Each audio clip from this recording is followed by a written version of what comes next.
नमस्कार, मैं हूं आपके साथ में श्वेता गर्ग और आप देख रहे हैं 4 टीवी न्यूज। अब वक्त हो चला है देश दुनिया की तमाम बड़ी खबरों का। खबर दिल्ली से है, जो संसद भवन में अंबेडकर जयंती समारोह का आयोजन है। जो संसद भवन में लॉन में होगा समारोह का आयोजन, जब प्रधानमंत्री नरेंद्र मोदी होंगे कार्यक्रम में शामिल और उसी के साथ राष्ट्रपति मुर्मू और उपराष्ट्रपति धनखड़ भी होंगे शामिल और लोकसभा अध्यक्ष ओम बिरला समेत कई सांसद करेंगे शिरकत। इस वक्त की बड़ी खबर आपको बताई जा रही है, जहां संसद भवन में अंबेडकर जयंती समारोह का आयोजन किया जा रहा है। जहां पर संसद भवन के लॉन में होगा ये समारोह का आयोजन, जिसमें प्रधानमंत्री नरेंद्र मोदी होंगे कार्यक्रम में शामिल और उसी के साथ राष्ट्रपति मुर्मू और उपराष्ट्रपति धनखड़ भी होंगे शामिल और लोकसभा के अध्यक्ष ओम बिरला समेत कई सांसद भी करेंगे शिरकत।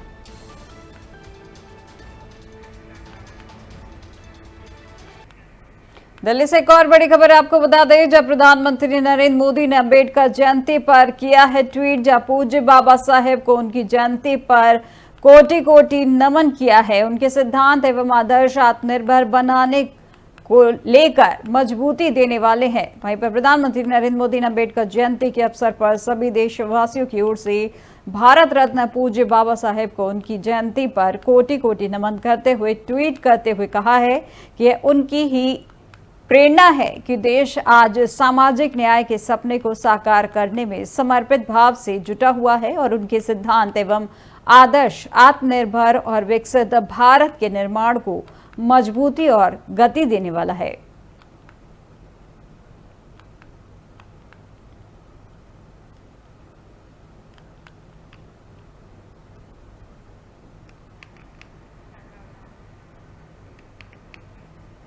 दिल्ली से एक और बड़ी खबर आपको बता दें, जहां प्रधानमंत्री नरेंद्र मोदी का आज हरियाणा दौरा है, जो हिसार और अयोध्या के बीच कमर्शियल फ्लाइट का करेंगे शुभारंभ। सुबह 10:15 बजे कमर्शियल फ्लाइट का करेंगे शुभारंभ और नए एयरपोर्ट टर्मिनल भवन का शिलान्यास भी करेंगे प्रधानमंत्री नरेंद्र मोदी और इसी के साथ यमुनानगर में कई अहम प्रोजेक्ट्स का शिलान्यास करेंगे प्रधानमंत्री नरेंद्र मोदी। इस वक्त की बड़ी खबर आपको बताई जा रही है, दिल्ली से जुड़ी बड़ी खबर आपको बताई जा रही है, जब प्रधानमंत्री नरेंद्र मोदी का आज हरियाणा दौरा है, जो हिसार और अयोध्या के बीच कमर्शियल फ्लाइट्स का करेंगे शुभारंभ और सुबह 10:15 बजे कमर्शियल फ्लाइट का करेंगे शुभारंभ। नए एयरपोर्ट टर्मिनल भवन का शिलान्यास भी करेंगे प्रधानमंत्री नरेंद्र मोदी और यमुनानगर में कई अहम प्रोजेक्ट्स का शिलान्यास करेंगे प्रधानमंत्री नरेंद्र मोदी।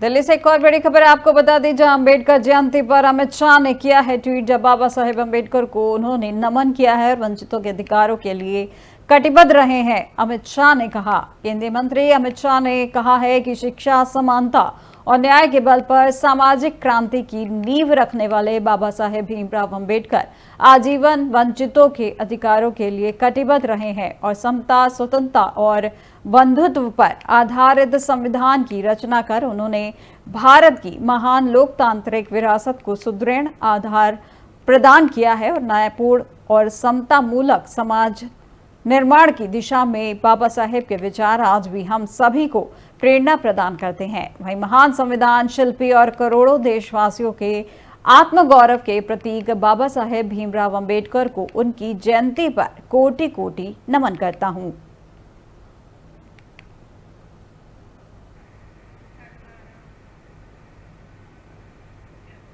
और अब लखनऊ से एक बड़ी खबर आपको बता दें, जहां मुख्यमंत्री योगी आदित्यनाथ की आज के कार्यक्रम से जुड़ी बड़ी खबर है, जो अग्नि सुरक्षा सप्ताह के उपलक्ष्य में पिन फ्लैग कार्यक्रम, जो सुबह 9:45 पर 5KD में शामिल होंगे मुख्यमंत्री योगी आदित्यनाथ। जब बाबा साहेब अंबेडकर की प्रतिमा का करेंगे माल्यार्पण, जो सुबह 9:55 पर हजरतगंज जाएंगे सीएम योगी आदित्यनाथ और डॉक्टर भीमराव अंबेडकर जन्मदिन समारोह में 10 बजे करेंगे प्रतिभाग। उसी के साथ फिक्की राष्ट्रीय कार्यकारी समिति की करेंगे बैठक और 11:30 बजे होटल ताज में बैठक में शामिल होंगे मुख्यमंत्री योगी आदित्यनाथ और केंद्रीय प्रशासनिक न्यायाधिकरण लखनऊ खंडपीठ का करेंगे उद्घाटन और दोपहर 3 बजे उद्घाटन कार्यक्रम गोमती नगर विस्तार में जाएंगे सीएम योगी आदित्यनाथ और बाबा साहेब भीमराव अंबेडकर विश्वविद्यालय में कार्यक्रम को लेकर शाम 4 बजे विश्वविद्यालय कैंपस जाएंगे मुख्यमंत्री योगी आदित्यनाथ। इस वक्त की बड़ी खबर आपको सीएम योगी आदित्यनाथ से जुड़ी बड़ी खबर आपको बताई जा रही है, जो उनके कार्यक्रमों को लेकर बताई जा रही है, जहां आज वो कई कार्यक्रमों में हिस्सा लेंगे। और उसको लेकर आपको बता दें कि सुबह 9:45 पर केडी में 5 केडी में शामिल होंगे मुख्यमंत्री योगी आदित्यनाथ, जब बाबा साहेब अम्बेडकर की प्रतिमा का माल्यार्पण करेंगे। और सुबह 9:55 पर हजरतगंज जाएंगे सीएम योगी आदित्यनाथ और डॉक्टर भीमराव अम्बेडकर जन्मदिन समारोह में 10 बजे करेंगे प्रतिभाग। और उसी के साथ फिक्की राष्ट्रीय कार्यकारी समिति की बैठक करेंगे और 11:30 बजे होटल ताज में बैठक में शामिल होंगे मुख्यमंत्री योगी आदित्यनाथ, जहां केंद्रीय प्रशासनिक न्यायाधिकरण लखनऊ खंडपीठ का करेंगे उद्घाटन। और दोपहर 3 बजे उद्घाटन कार्यक्रम गोमती नगर विस्तार में जाएंगे सीएम योगी आदित्यनाथ, जहां बाबा साहेब भीमराव अम्बेडकर विश्वविद्यालय में है कार्यक्रम। और शाम 4 बजे विश्वविद्यालय कैंपस जाएंगे मुख्यमंत्री योगी आदित्यनाथ।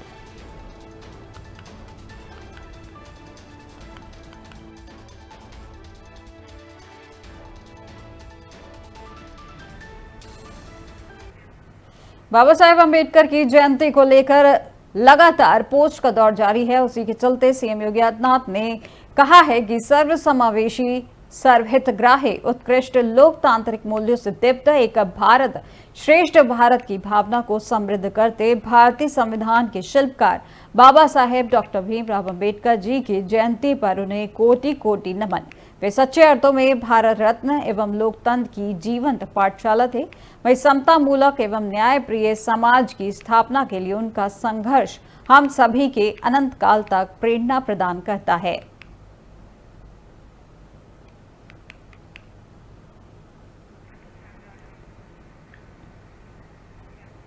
और अब देहरादून से एक बड़ी खबर आपको बता दें, जहां देहरादून में समान नागरिक संहिता आभार कार्यक्रम का आयोजन किया गया है, जहां मुख्यमंत्री पुष्कर सिंह धामी कार्यक्रम में होंगे शामिल। जहां अम्बेडकर महामंच द्वारा आयोजित है ये कार्यक्रम, जो सुबह 11 बजे BHEL रानीपुर हरिद्वार में होगा ये कार्यक्रम। इस वक्त की बड़ी खबर आपको, देहरादून से जुड़ी बड़ी खबर आपको बताई जा रही है, जब देहरादून में समान नागरिक संहिता आभार कार्यक्रम तय आयोजित किया गया है, जहां मुख्यमंत्री पुष्कर सिंह धामी कार्यक्रम में होंगे शामिल। और अम्बेडकर महामंच द्वारा आयोजित ये कार्यक्रम है, जो सुबह 11 बजे BHEL रानीपुर हरिद्वार में आयोजित किया जा रहा है।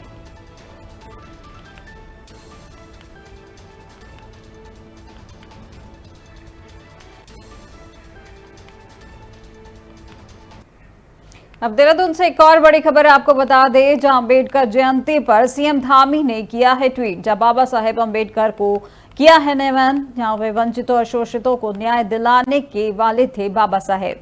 वंचितों और शोषितों को न्याय, अधिकार और सम्मान दिलाने का मार्ग प्रशस्त करने वाले समाजवेशी एवं समानता आधारित समाज के प्रबल पक्षधर, महान समाज सुधारक, संविधान शिल्पी, भारत रत्न बाबा साहेब डॉक्टर भीमराव अम्बेडकर जी की जयंती पर कोटि कोटि नमन।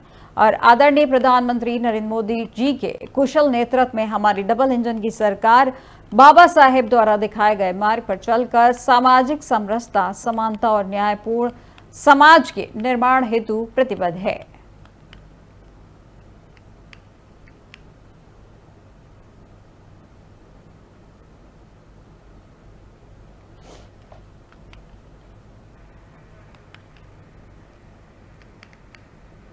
अब खबर लखनऊ से है, जहां बीजेपी प्रदेश अध्यक्ष विपिन चौधरी का आज सहारनपुर दौरा है, जब विभिन्न कार्यक्रम में होंगे शामिल और मौजूदा जनता को करेंगे संबोधित। इस वक्त की बड़ी खबर आपको बताई जा रही है, जहां पर आज बीजेपी के प्रदेश अध्यक्ष भूपेंद्र चौधरी का आज सहारनपुर दौरा है, जब विभिन्न कार्यक्रमों में होंगे शामिल और मौजूदा जनता को करेंगे संबोधित। इस वक्त की बड़ी खबर।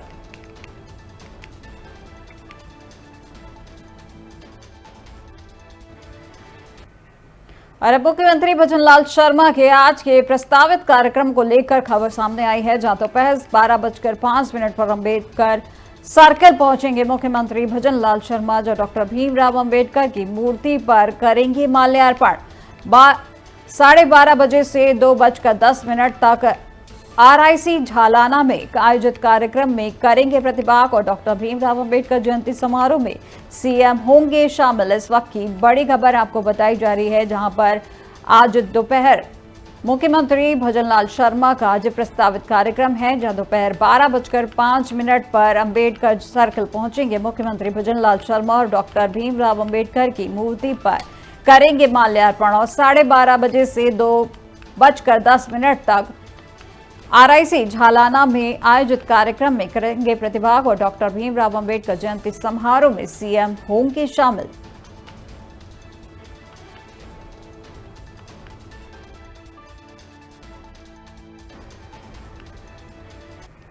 अब अगली बड़ी खबर आपको बता दें कि आज स्कूल, कॉलेज, बैंक, बाजार सब बंद रहेंगे। जहां डॉक्टर अंबेडकर जयंती पर हुई है सभी जगह छुट्टी। कई राज्यों में बैंक, सरकारी दफ्तर, स्कूल, कॉलेज और शेयर बाजार बंद किए गए। जहां डिजिटल बैंकिंग सेवाएं और यूपीआई ट्रांजैक्शन चालू रहेंगे। इस वक्त की बड़ी खबर आपको बताई जा रही है, जहां आज स्कूल, कॉलेज, बैंक, बाजार सब बंद हैं। जहां पर डॉक्टर अंबेडकर जयंती पर हुई सभी जगह छुट्टी। जहां कई राज्यों में बैंक, सरकारी दफ्तर, स्कूल, कॉलेज और शेयर बाजार बंद हुए हैं। जहां डिजिटल बैंकिंग सेवाएं और यूपीआई ट्रांजैक्शन रहेंगे चालू।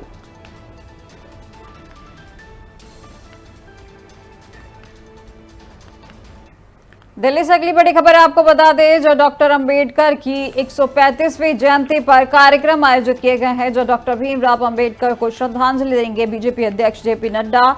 जो दिल्ली की सीएम रेखा गुप्ता और दिल्ली बीजेपी अध्यक्ष वीरेंद्र सचदेवा भी साथ में रहेंगे मौजूद। वहीं कार्यक्रम में पार्टी कार्यकर्ता और स्थानीय लोग भी होंगे शामिल। इस वक्त की बड़ी खबर आपको दिल्ली से जुड़ी बड़ी खबर बताई जा रही है, जहां डॉक्टर अंबेडकर की 135वीं जयंती पर कार्यक्रम आयोजित किए गए हैं, जिसमें डॉक्टर भीमराव अंबेडकर को श्रद्धांजलि देंगे बीजेपी अध्यक्ष जेपी नड्डा और उसी के साथ दिल्ली की सीएम रेखा गुप्ता, दिल्ली बीजेपी अध्यक्ष वीरेंद्र सचदेवा भी साथ में मौजूद रहेंगे। और उसी के साथ कार्यक्रम में पार्टी कार्यकर्ता और स्थानीय लोग भी होंगे शामिल।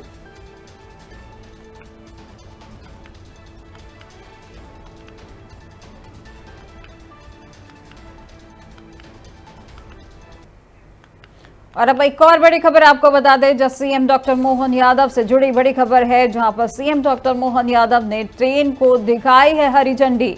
अंबेडकर नगर नई दिल्ली एक्स वीडियो कॉन्फ्रेंसिंग से किया है रवाना। इस वक्त की बड़ी खबर आपको बताई जा रही है, जहां सीएम डॉक्टर मोहन यादव से जुड़ी खबर है, जहां पर सीएम डॉक्टर मोहन यादव ने ट्रेन को दिखाई है हरी झंडी। अंबेडकर नगर नई दिल्ली एक्स वीडियो कॉन्फ्रेंसिंग से किया है रवाना। इस वक्त की बड़ी खबर।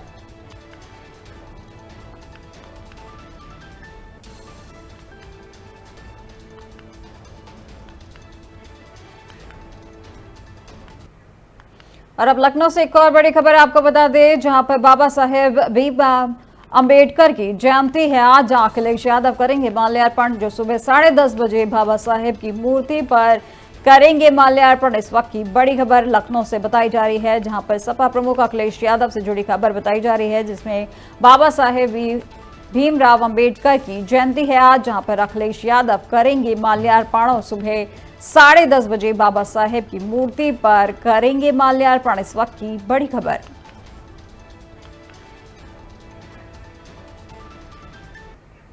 अगली खबर यूक्रेन से है, जहां यूक्रेन के सूमी शहर में कल रविवार को रूस के मिसाइल हमले में कम से कम 34 लोगों की मौत हो गई और मृतकों का आंकड़ा बढ़ सकता है, क्योंकि कई की हालत नाजुक बनी हुई है। जिसको लेकर बताया जा रहा है कि 2 बैलिस्टिक मिसाइल से यह हमला तब किया गया जब लोग पाम संडे मनाने के लिए एकत्र हुए थे। और हमले में मारे गए लोगों में 2 बच्चे भी शामिल हैं। वहीं 15 बच्चे समेत 117 अन्य लोग घायल हुए हैं।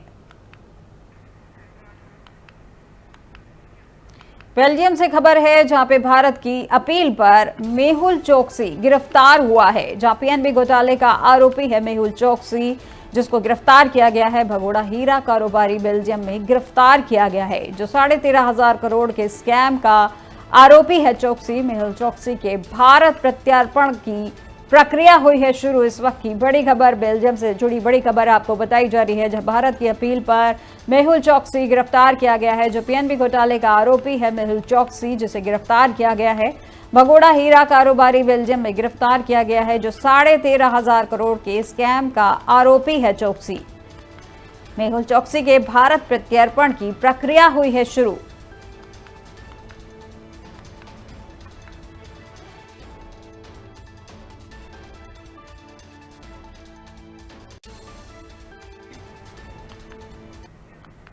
आखिर किसके हैं अंबेडकर? क्योंकि जिस तरह से इतिहास को लोगों ने आज तक पढ़ा या पढ़ाया गया। सबसे पहले बात करेंगे बीएसपी के अंबेडकर।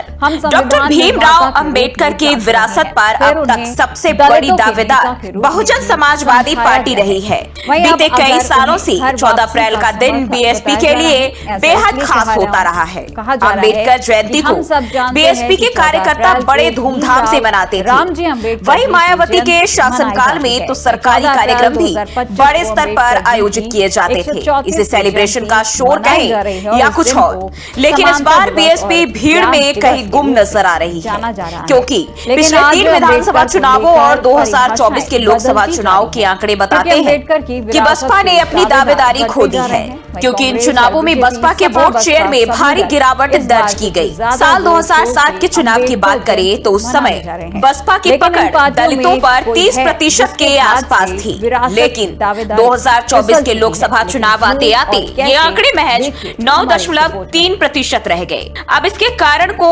ढूंढने निकलते हैं तो पता चलता है कि बसपा के मतदाताओं को जिस बात ने सबसे अधिक बेचैन कर दिया वह है पार्टी के भीतर सत्ता की खींचतान, ग्राउंड लेवल पर संगठनात्मक ढीलापन और चुनावों में लगातार मिलती हार, क्योंकि दलित वोट बैंक का पूरी तरह मायावती तक सीमित। सबसे पहले बात करेंगे बीएसपी के अंबेडकर। डॉक्टर भीमराव अंबेडकर की विरासत पर अब तक सबसे बड़ी दावेदार बहुजन समाजवादी पार्टी रही है। बीते कई सालों से 14 अप्रैल का दिन बीएसपी के लिए बेहद खास होता रहा है। अंबेडकर जयंती को बीएसपी के कार्यकर्ता बड़े धूमधाम से मनाते थे। वही मायावती के शासनकाल में तो सरकारी कार्यक्रम भी बड़े स्तर पर आयोजित किए जाते थे। इसे सेलिब्रेशन का शोर कहें या कुछ और, लेकिन इस बार बीएसपी भीड़ में कहीं गुम नजर आ रही है, क्योंकि पिछले 3 विधानसभा चुनावों और 2024 के लोकसभा चुनाव के आंकड़े बताते हैं कि बसपा ने अपनी दावेदारी खो दी है, क्योंकि इन चुनावों में बसपा के वोट शेयर में भारी गिरावट दर्ज की गई। साल 2007 के चुनाव की बात करें तो उस समय बसपा की पकड़ दलितों पर 30% के आसपास थी, लेकिन 2024 के लोकसभा चुनाव आते आते ये आंकड़े महज 9.3% रह गए। अब इसके कारण को ढूंढने निकलते हैं तो आखिर किसके हैं अंबेडकर, क्योंकि जिस तरह के इतिहास को लोगों ने आज तक पढ़ा या पढ़ाया गया उसके हिसाब से अगर बात करें तो अंबेडकर को पहले हम संविधान निर्माता के रूप में जानते रहे हैं, फिर उन्हें दलितों के नेता के रूप में भी समझाया गया है। अब उन्हें घर वापसी का समर्थक बताया जा रहा है, और ऐसा इसलिए कह रहे हैं कि हम सब जानते हैं कि आज 14 अप्रैल को भीमराव रामजी अंबेडकर जी की जयंती मनाई जा रही है। 14 अप्रैल 2025 को अंबेडकर जी की जयंती का 134वीं जयंती मनाई जा रही है, और इस दिन को समानता दिवस और ज्ञान दिवस के रूप में भी जाना जाता है।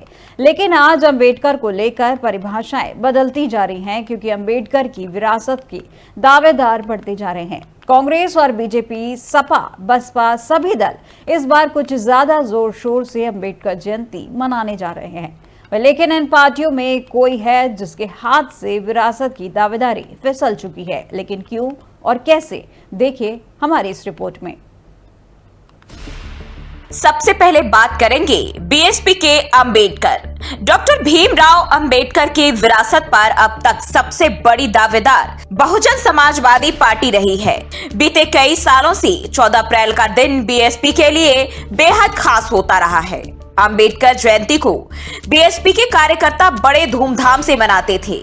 वही मायावती के शासनकाल में तो सरकारी कार्यक्रम भी बड़े स्तर पर आयोजित किए जाते थे। इसे सेलिब्रेशन का शोर कहें या कुछ और, लेकिन इस बार बीएसपी भीड़ में कहीं गुम नजर आ रही है, क्योंकि पिछले 3 विधानसभा चुनावों और 2024 के लोकसभा चुनाव के आंकड़े बताते हैं कि बसपा ने अपनी दावेदारी खो दी है, क्योंकि इन चुनावों में बसपा के वोट शेयर में भारी गिरावट दर्ज की गई। साल 2007 के चुनाव की बात करें तो उस समय बसपा की पकड़ दलितों पर 30% के आसपास थी, लेकिन 2024 के लोकसभा चुनाव आते आते ये आंकड़े महज 9.3% रह गए। अब इसके कारण को ढूंढने निकलते हैं तो पता चलता है कि बसपा के मतदाताओं को जिस बात ने सबसे अधिक बेचैन कर दिया वह है पार्टी के भीतर सत्ता की खींचतान, ग्राउंड लेवल पर संगठनात्मक ढीलापन और चुनावों में लगातार मिलती हार, क्योंकि दलित वोट बैंक का पूरी तरह मायावती तक सीमित नहीं रहा।